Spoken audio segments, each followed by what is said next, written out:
just give women the money. We also need to look at capacity building.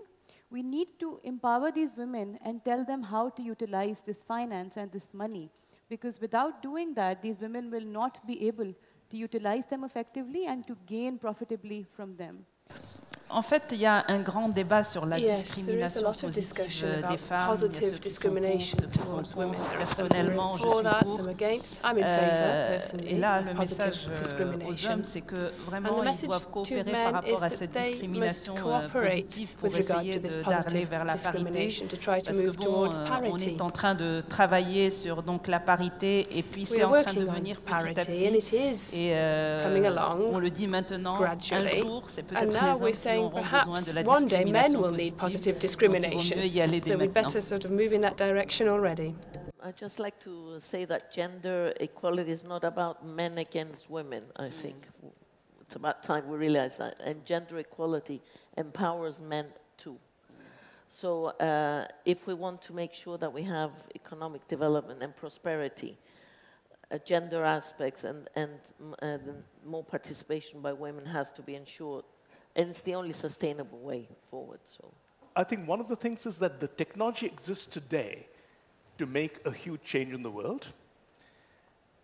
We don't actually have to invent new technology.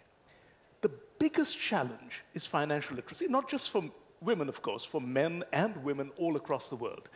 Linking it a bit to the plight of older women and women over 50, one of the biggest challenges that older women actually do face is financial literacy. The ability to understand how well to save for their old age, especially in countries that is what we work on, where there isn't a national pension system that guarantees, in some ways, a lifetime income. So I want to link these things, two things together to actually underline that financial literacy, the ability, again, to know how to save, how to spend, how to have control over your own resources is probably one of the missing links for many women across the world. And I must say that in some ways that is an essential prerequisite for much of what we've been talking about today.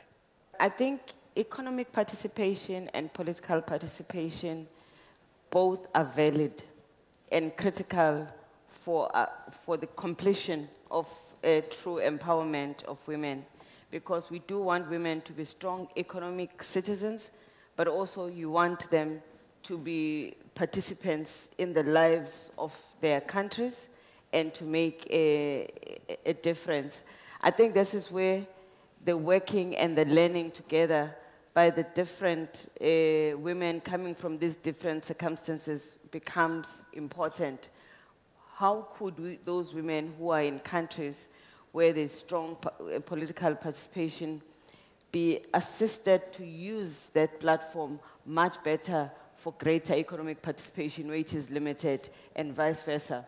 Where women have strong economic participation but limited economic participation, how could they use that to influence the direction that things have to go? And I think it's taking advantage of the specific circumstances of those women in the situation that they find themselves in, and make full usage of the opportunity that they have.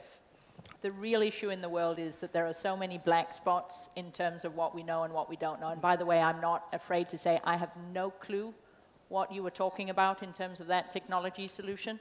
But that's why we have to partner. We have to partner with the technology sector so that we understand what are the possible solutions out there. But in terms of the data gap, you mentioned the issue of aging women.